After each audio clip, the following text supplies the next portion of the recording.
Hi, everyone. I'm Bethany Joy Lenz. I am joined by my wonderful co-star, Kristoffer Polaha. Hi, everyone. Hey, we're so excited for you to see our new movie, Biltmore Christmas, part of the countdown to Christmas. So, what do we have here today, Chris? What's going on? Well, Bethany Joy Lenz, we get to ask each other some questions. And sometimes we're going to ask ourselves questions, but these are questions that people want to know the answers to. Well, I think, did people write in? Are these like fan questions? People wrote in and asked Hallmark to get some Sure. info from us. Yeah. Okay, cool. Well, let's go. The first one we have is in A Biltmore Christmas. Joy, your character Lucy lands her dream job of writing the remake of holiday classic His Merry Wife. Can you share more about your experiences you traveled to the Biltmore Estate? Yes, I would love to share that. So I think that Lucy, well, she was coming from LA. What was the first thing she did when she showed up? That's right. I think she was pretty well, she didn't want to go on this trip in the first place. So I think she was pretty just like in her phone on her, working on her thing, just kind of like, yeah, I'm just going to come here. I'll take a look around and then I'll go. So I don't know that she really spent a lot of time taking it all in. And I feel like the first, she was probably distracted. If you're asking what her travel experience was like, I think she was probably distracted the whole time. She finally got there and then took a moment and was completely taken aback, as we all were, by the majesty of Biltmore. There you go. That's good. That's good. Well played. Well played. I have a question. During Lucy's stay, she meets the famous Jack Houston, who stars in it's a fictional movie called His Merry Wife. And I think with the idea is that it's set up to be like It's a Wonderful Life. This thing was filmed back in the 1940s. It's become a classic, right? So it's called His Merry Wife. Tell us more on our character's unique meet cute. Tell us more. Play the scene for us. And this is a question for you, Joy. They're asking you, apparently. No, it's us. It's us. I mean, how did we meet? We met because the script. What did I run into you? No, it was down in the atrium. Yeah. It was something about. Yeah, I was reading it. I had like a script in front of my face, and I'm like, that's what it was. Yeah, and you go, you look a lot like Jack Houston. And I said, I am him. Blown away. So confused. Yeah. Who are you? Why do you look so much like this guy in a movie that I'm rewriting? Right. It was made close to 100 years ago. Yeah. God, is it really that long ago? Wow. That's 20 years. It's 80 years ago. Yeah. Yeah, 80 years ago. Whoa. Yeah. So it was cute. It was a meet and it was cute. It was a cute meet cute. It was a cute meet cute. The more Lucy, I think that my character, I'll talk a little bit. Yeah. I think my character was completely flabbergasted because here's this like sort of whip smart, unflappable kind of, smart modern woman, and he's kind of like, where are you from? Right? I think you're in modern clothes at first, and so you were a little out of place. You're a little out of time and place for Jack Houston. That's right. And you catch his eye immediately. I think that's why they really were drawn to each other right away, because they both had seen so much of the same old with people that they've been interested in over the years. And for Lucy to find someone who, she was a bit jaded, and I think to find someone who is masculine, but not, but also kind of a romantic and not jaded in that way. Mm-hmm. And then maybe for Jack to have a woman that wasn't just sweet and fawning. Mm-hmm. Mm-hmm. Yeah. And I love the setup for Jack, that it was a long time coming for him. It wasn't like he was a star and has always been a star. It was like he was a working class actor who worked his way up, and this was a big, big moment for him. Yeah. And I think the film asks an important question. It's almost like, what do you value more? A real love between another person, or your fame or your career? And I think both of our characters converge. And it is it really is. I've done, how many of these Hallmark movies have you done, Joy? 7, maybe? Yeah. For Christmas. I want to say for Christmas ones, I think I've done around the same. I think it's around the same number.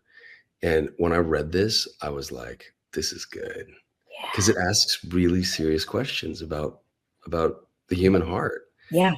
and it bends time and it bends space, and it's a really good movie. I'm excited for people to see it. Yeah, me All too. right, you got another question. Okay, here we go. The more time Lucy spends at Biltmore, she learns about Jack and his role with the original film. How does traveling back to the 1940s help Lucy rewrite the movie? Well, how could it not? I mean, if you're trying to write a movie about its particular time period, what better way to do that than to actually visit that time period? I think she gets a sense of it takes things from being a trope that you imagine, oh, everybody talks like this or everybody thinks like this, and you get to really integrate yourself with the culture of the time and how people really thought and the way that they really spoke and what they were really the issues they were really facing. I think, anytime you're trying to understand something outside of your world, your sphere, you can't get any better than going to wherever the place is that you're trying to understand and really immersing yourself in that their mindset and their culture. So she really got something special out of time travel. Yeah. Yeah, I'd say. All right, is it my turn?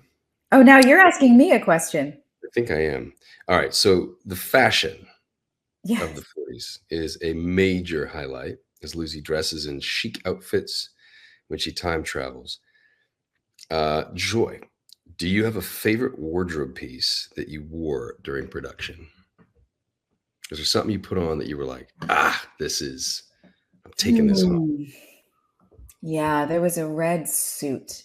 Was it when we were at the piano, maybe? Yeah, you're in Red and Piano. Yeah, Yeah, I loved that. yeah. I brought in a lot of my own stuff too because I have so much. I just have a closet full of vintage From clothing. 1940s. I love it. I do. I Says do. everything about you right there. I don't know if it made it into the movie, but at one point there's a little compact that I opened that it's an old. I actually wish I brought it onto this video with me, but it's if you are an antiqueophile like I am, and you can find all these objects that nobody makes things like this anymore. It's a little mirror, and it has a lipstick tube on a hinge, and so the tube folds up into the mirror, and the mirror's got this like porcelain coating with a pretty floral imprint on it. And if you just pull the lipstick down, and then you pull the tube out, and you do your lipstick, and you stick it back in and fold it back up. There's so many cool little trinkets and things that I have, and I just brought a whole bunch of them with me, and I brought them to the prop master and to wardrobe stuff, the wardrobe team, and just said, hey, if you want to use any of this. And so one of the scenes we did get to use that little lipstick thing. I think it's the scene with AK in the dressing room. It's very cool. Yeah. So that's really fun. That was a super fun part of it for me. You know what's funny about it's our grandparents. So the idea that your character and my character, if they were to hook up, is he's a much, much older man. Like if you look at the birth certificates, right? But it's really about our grandparents or our great grandparents. And it was the last generation sort of before the atomic boom and before technology and before. So like what you're talking about, the intricacies. Yeah, it was the last innocent, but the intricacies of like making a compact with a mirror with lipstick, and like there were cool things that they were doing with actual tangible materials because tech wasn't, we're all like this is us. And well, we're also everything's so disposable to us. The fact that they would make something to last for if you buy a vacuum cleaner from the 1960s, it will still work. Right. They don't make it to break anymore. And so they took so much pride in the quality of their work then, because it wasn't just a disposable commodity like things are now. Yeah, it's true. Yeah, like the phones almost are engineered to break down every 2 years, so you have to buy a new one. Speaking to that, the cars, we actually got to drive in vehicles from the 1940s. And again, you were right. They were made to last. They were built like it's metal and real stuff. It's good. They were good. So good. Did you enjoy the fashion? I mean, you had some dapper suits and hats. Yeah, I had some dapper stuff. The hats. There was hats. There were gloves. There were scarves. And yeah, I did. Hats and gloves and scarves. Oh my. Guns and gloves. All right. I think it's your question. Okay, sorry. Yes. There are some fun words and accents. Speaking of accents, there are some fun words and accents our character used to portray the time period. How did that help us prepare for our roles as we brought Lucy and Jack to life on the screen? Listen, Bobby, there was a really famous accent in Hollywood utilized from the advent of the talkies, like 1920s, sort of all the way through the late 40s. It's called the transatlantic accent. And it was this idea that it wasn't quite British, but it wasn't quite American, standard American, but it had this very smart clip. And Katharine Hepburn's famous at it. And it moves fast and it whips smart. Da, da, da, da. So it's that kind of quippy.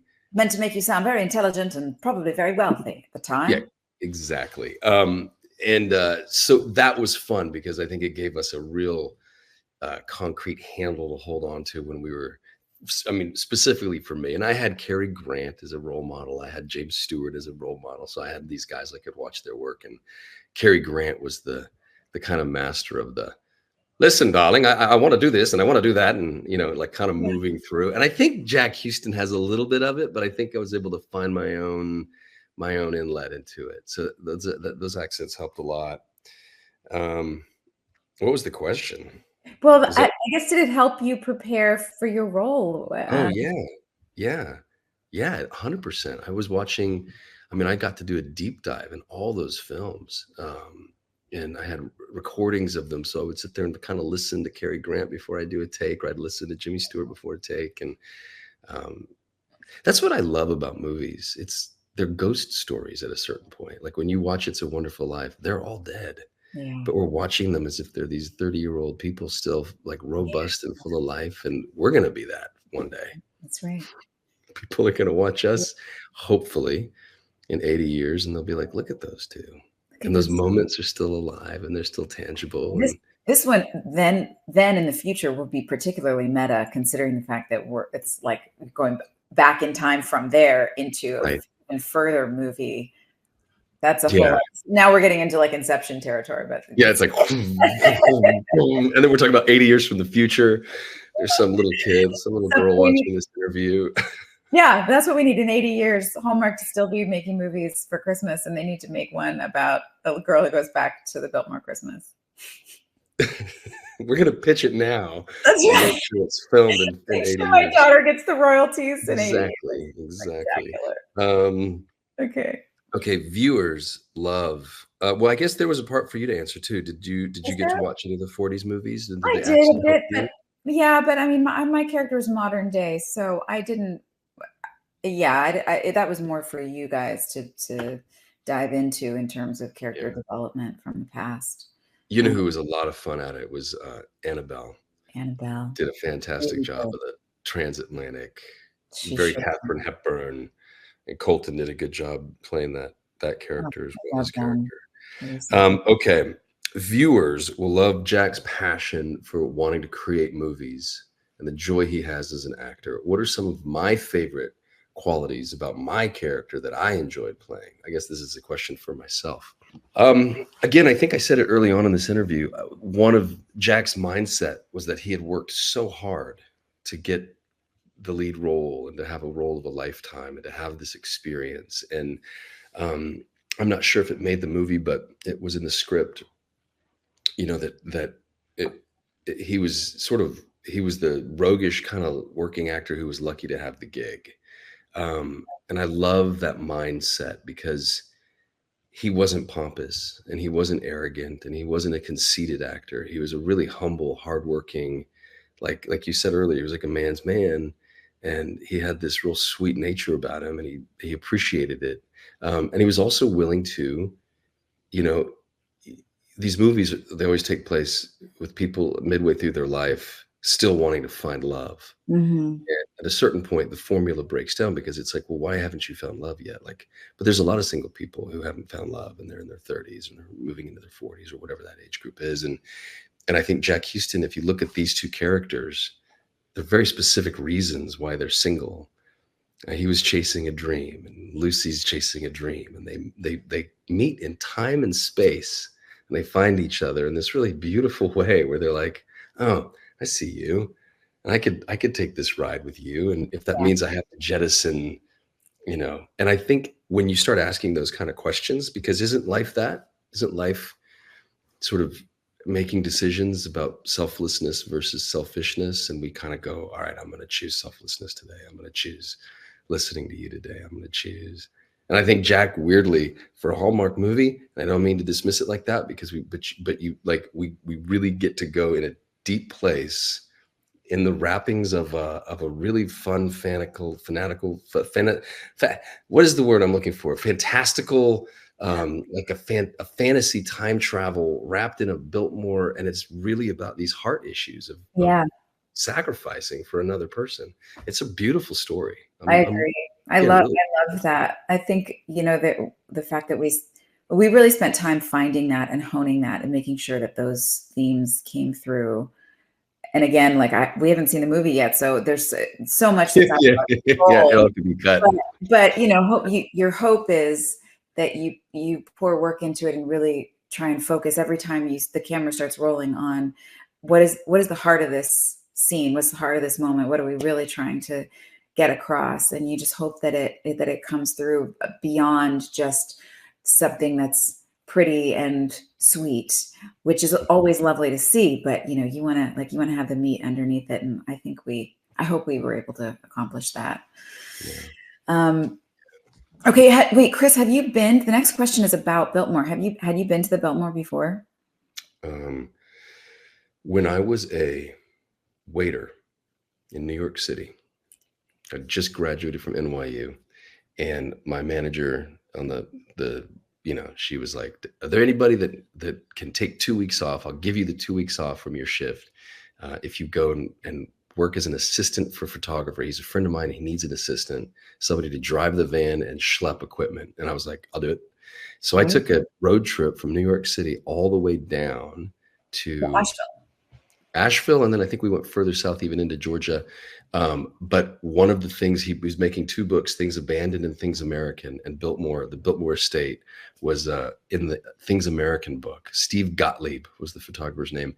And the closest I'd been to the Biltmore was that there's a lake, and there's a really pretty view of the mansion from the lake. And he set up his camera. We took some pictures, schlepped the equipment back in the van, and we took off. So I'd been to the estate, never into the house. And I was blown away by it. It really is cool. It's they've frozen time in that place, Really? and you get to step back and see something quite extraordinary. How about you? Had you ever been there before? I had never been, and which is wild because I filmed One Tree Hill for 10 years in North Carolina. It's only a few hours drive up to Biltmore. But I wish I had gone then, but I'm glad that I got to experience it for the first time with you and the new friends that we made down there, and experience it in that way where they had closed off sections of it that were only available to us, and they gave us private tours, and we just got to see things from an inside out perspective that is very unique, and not a lot of people get that opportunity. So I feel really grateful, and it was magical. I feel like I took a lot away from it. It wasn't talk about ghost stories. Like there's so much history there. Yeah. It's so rich. Yeah. But it feels like it's just a lovely place to learn and really get a sense for what life was like for them a long time ago. And it's still it was a working dairy at one point. It's still, they have a vineyard. They have all this. It's still a productive plot of land that they're using to create industry. I remember I took a jog one afternoon and ran into a mama black bear and her 3 cubs. Yes. And everyone was like, "Don't keep going." And I was like, "Wait, what?" Like it was still very much, there was a lot of wilderness. Yeah, it was wild. It was a wild, and at one point you can't see any other structure other than that which belongs to the family. So it is a kingdom.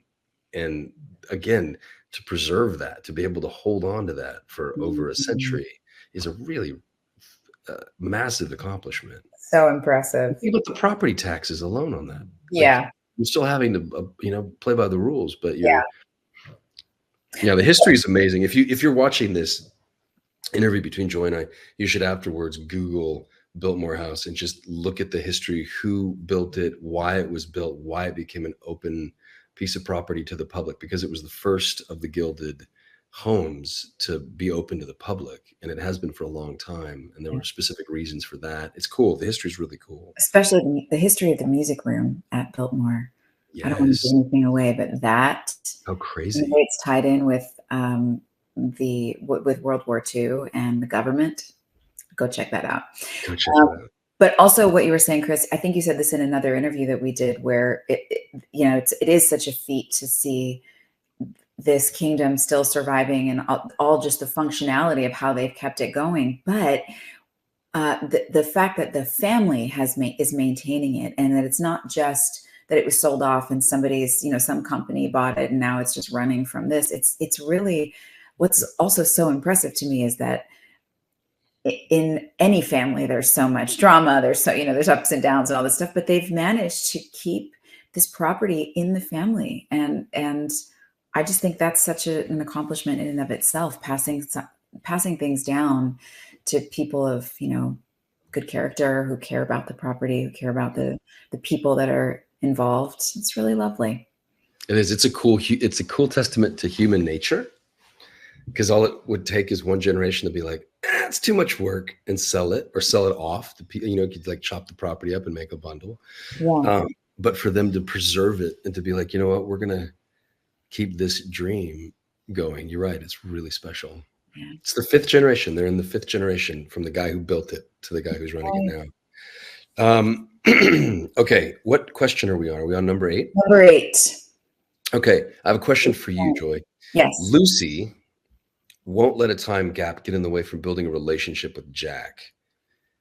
Okay. Why do we think viewers will connect with their storyline? Well, I think that's any grand love, isn't it? That you're like, it doesn't matter space and time. I'll come find you, or we'll find you. Well, will. Yeah.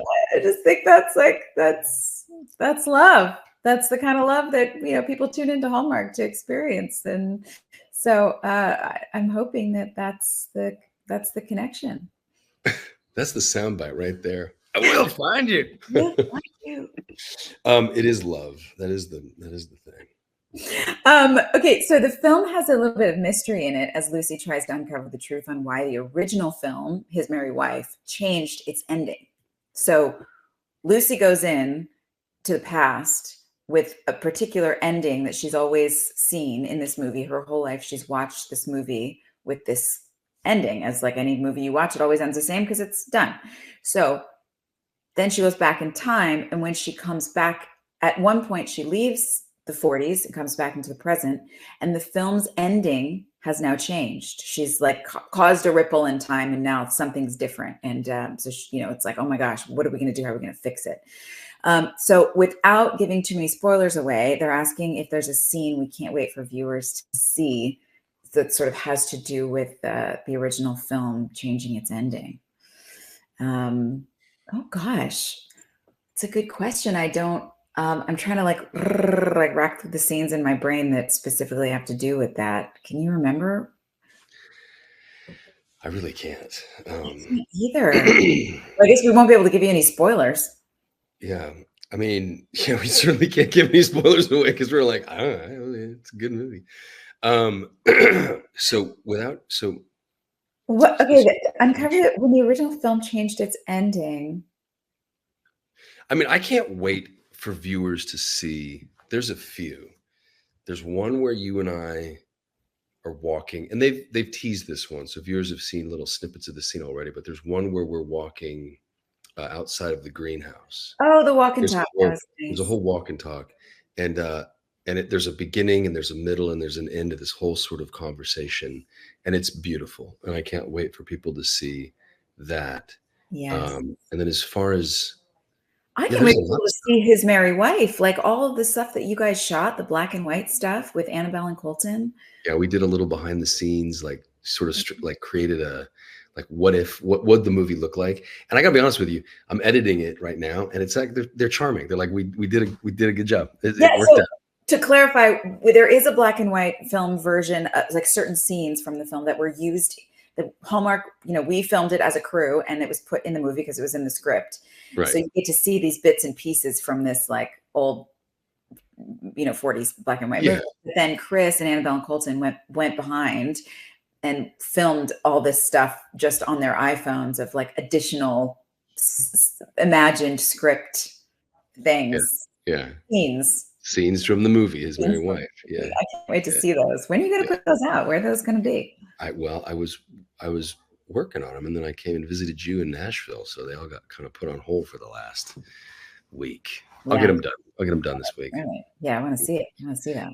Okay. Since time traveling plays an important part in this movie, if we had the chance to visit any era in history, what year would you like to go to, and why? That's fun.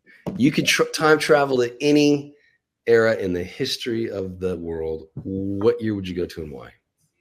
Yeah, I would still go to I'd probably go to 1945, and I would want to be there on Victory Day when all the sailors came home from war, and they were just kissing nurses in the street and stuff. I bet that would be real fun to see. Joey's like, sign me up. I want to just start kissing all sorts of right. I'll just kiss all the sailors. Just sign me up. That's why you want to travel back in time. You just put a little nurse's hat on. I'm like, here I am. No, but I do like New York in the 1940s.